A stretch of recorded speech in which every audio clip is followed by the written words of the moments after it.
নমস্কার বন্ধুরা, অনেক দিন পর আরও একটি নতুন এবং সুন্দর এবং ইউনিক একটি ডেমো আপনাদের সামনে আমি উপস্থাপন করতে চলছি। ডেমোটি হচ্ছে গসাগু সম্পর্কে, তাই পুরো ভিডিওটি আপনারা ভালোভাবে দেখুন, এতে কিন্তু আপনারাই উপকৃত হবেন। মনে রাখতে হবে, আপনার ইন্টারভিউ টেবিলে কিন্তু আপনার শিক্ষার্থী হচ্ছেন যারা আপনার ইন্টারভিউ নিচ্ছেন সেই তিনজন ব্যক্তি। এখানে আপনি আপনার ইন্টারভিউ শুরু করার আগে তাদেরকে অনুমতি নেবেন যে আপনি তাদেরকে শিক্ষার্থী হিসাবে এখানে পড়াবেন, সে বিষয়ে অনুমতি নেবেন। অনুমতি নেবার পরে আপনি আপনার যে নির্দিষ্ট পাঠ, সেই নির্দিষ্ট পাঠে প্রবেশ করবেন। এখানে আজকে আমার নির্দিষ্ট পাঠ গসাগু, তাই আমি সরাসরি নির্দিষ্ট পাঠ গসাগুতে প্রবেশ করছি এবং কিভাবে প্রবেশ করছি ধাপ বাই ধাপ দেখতে থাকুন। তাহলে তোমরা ভালো আছো তো? আচ্ছা, ঠিক আছে। আজ আমরা তোমাদের সাথে একটি মজার খেলা খেলবো। তবে মজার খেলা খেলার আগে তোমাদেরকে আমি আজকে বিভিন্ন দলে ভাগ করে দেব। প্রথম দুটো বেঞ্চে যারা বসে আছো তারা হচ্ছে গ্রুপ ক, তারপরে দুটো বেঞ্চ হচ্ছে গ্রুপ খ, এদিকের প্রথম দুটো বেঞ্চ গ্রুপ গ, তারপরে বেঞ্চ হচ্ছে গ্রুপ ঘ। তাহলে এই চারটি গ্রুপ অর্থাৎ ক, খ, গ, ঘ, এই চারটি গ্রুপ নিয়ে আমরা আজকে কি খেলা খেলি সকলে তাহলে দেখো।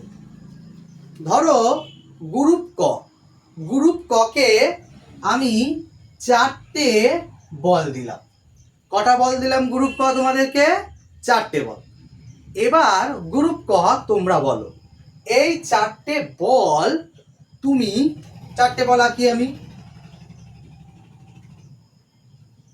এই যে চারটে বল, এই চারটে বল তুমি না ভেঙে কতজনকে দিতে পারবে? তোমরা সকলে আলোচনা করো, যেহেতু একটা তোমরা গ্রুপ, গ্রুপ ক আলোচনা করো। শুধু গ্রুপ ক না, বাদ বাকি গ্রুপরাও কিন্তু আলোচনা করতে পারো। গ্রুপ ককে আমি যদি ধরবো, না পারলে বাকি গ্রুপরা বলবে। তাহলে বলো গ্রুপ ক, এই যে চারটে বল, এই চারটে বল না ভেঙে কতজনকে দিতে পারি? হ্যাঁ, চারজনকে। একদম ঠিক। চারজনকে যদি আমি একটা একটা করে বল দিই, তাহলে একটা করে বল দিলে কজনকে হবে? চারজনকে। তাহলে আমি চারটে বল কতজনকে দিতে পারছি? চারজনকে। কটা করে? একটা করে। আর কজনকে দিতে পারি? হ্যাঁ বলো, দুজনকে। একদম ঠিক। প্রথম জনকে দুটো দিলাম, দ্বিতীয় জনকেও দুটো দিলাম। অর্থাৎ চারটে বল আমি না ভেঙে যেমন চারজন দিতে পারছি একটা একটা করে, ঠিক তেমন চারটে বল না ভেঙে দুজনকেও আমি দিতে পাচ্ছি। কতগুলো করে? দুটো করে। তাই আমি লিখলাম। এবার এই চারটে বল আমি কি তিনজনের ভিতরে দিতে পারবো? দেখি তো। ধরো প্রথমে একটা বল একে, একে এবং একে, পড়ে রইল কটা? আরও একটা বল। কিন্তু তিনজনকে দিলে আরও একটা বল বাকি থাকলো না? এই বলেছিলাম না ভেঙে দিতে হবে, তাই কিন্তু তিনজনকে দিতে পারবো না। আর একটু ভেবে বলো তো, আর কতজনকে দেওয়া যাবে? হ্যাঁ, যদি আমরা চারটে বল একজনকেই দিয়ে দিই, যদি চারটে বল যদি আমরা না ভেঙে একজনকে দিয়ে দিই, সেটাও হবে। তাহলে এই চারটে বল আমি না ভেঙে কতজনকে দিতে পারছি? চারজনকে দিতে পারছি একটা করে। ঠিক বলেছো তোমরা। আর কতজনকে দিতে পারছি? দুজনকে। কটা করে? দুটো করে। আর কতজনকে? একজনকে। সব কটা দিলে হয়ে গেল, কোনো ভাঙতে লাগছে না।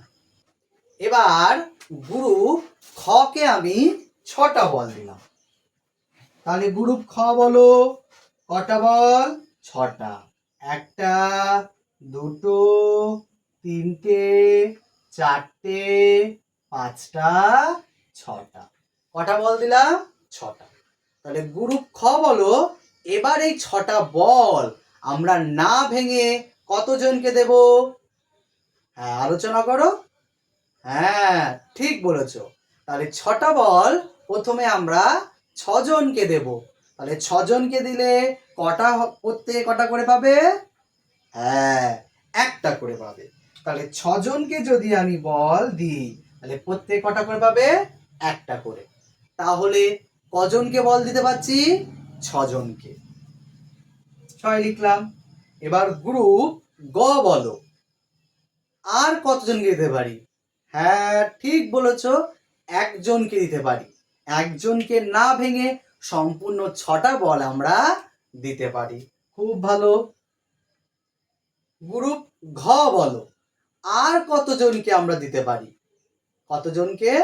2 জনকে। তাহলে দেখা যাক কটা করে দেব। একটা বল একে দিলাম, একটা বল তাকেও দিলাম, 2 জনকে ভাগ করে দেখাচ্ছি।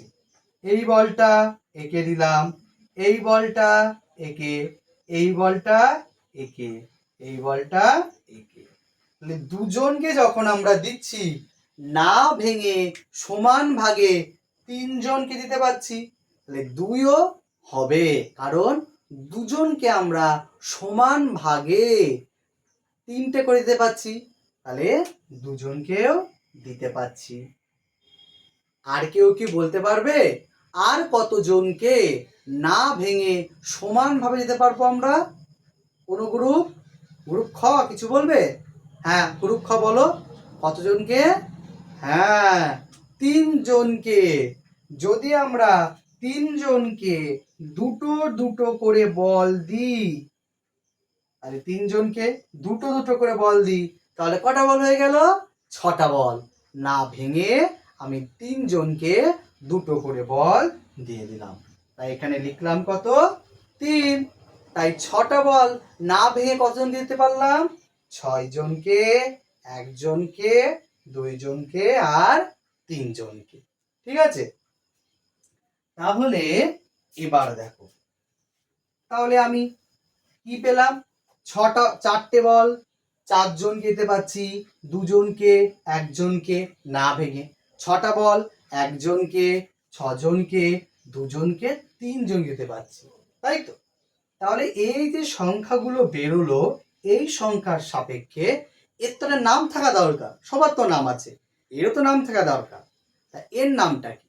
এর নাম হচ্ছে গুণনীয়ক। কি বললাম এর নাম? গুণনীয়ক।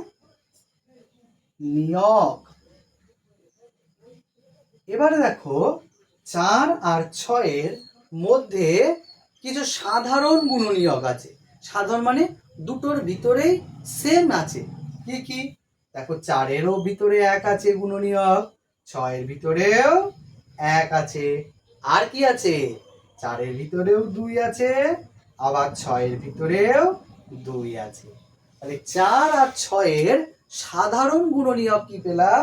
2 আর 1। এবার এই 2 আর 1-এর ভিতরে বড়কে 2।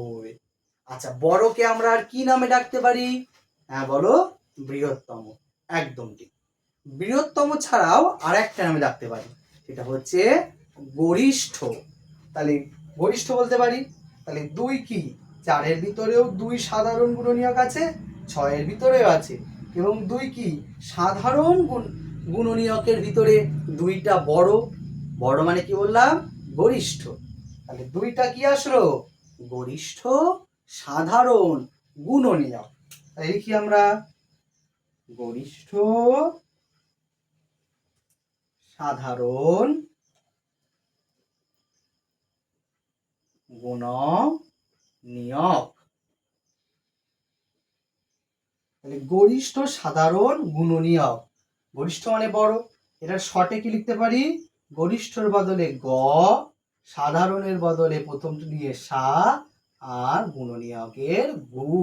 তাহলে কি হয়ে গেল এটা? গ সা গু। তাহলে কত হলো? 4 আর 6-এর গসাগু 2। আশা করি তোমরা বুঝেছো। বুঝেছো তো?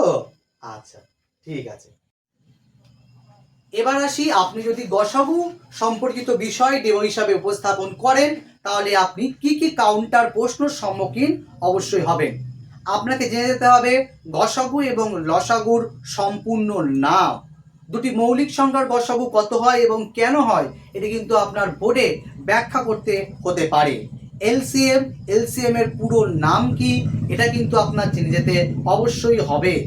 গুণনীয়কের যে ধারণাটি আপনি দিলেন সেটি অন্য কোনো সংখ্যা দিয়েও আপনার দিতে বলতে পারে। এক্ষেত্রে আপনাকে বলতে পারে জোড় সংখ্যা এবং বিজোড় সংখ্যার গসাগু কত হয়, লসাগু কত হয়, এবং আরও একটি সুন্দর একটি মানে কি বলবো একটা সূত্র মতো আছে, সেটা হচ্ছে প্রথম সংখ্যা গুণ দ্বিতীয় সংখ্যার সমান লসাগু গুণ গসাগু। এই কনসেপ্ট বেস করেও কিন্তু আপনাকে কাউন্টার বেস সম্পর্কিত কিছু প্রশ্ন আসতে পারে এবং তা ধরতে পারে। সেই জন্য আপনি কিন্তু এই প্রশ্নর গুলি ভালোভাবে ঝালাই করে যাবেন। নমস্কার। যদি আপনাদের এই ভিডিওটি ভালো লেগে থাকে তাহলে চ্যানেলটির পাশে থাকবেন এবং আরও আপনার কি ধরনের ভিডিও প্রয়োজন কমেন্ট করে জানাবেন।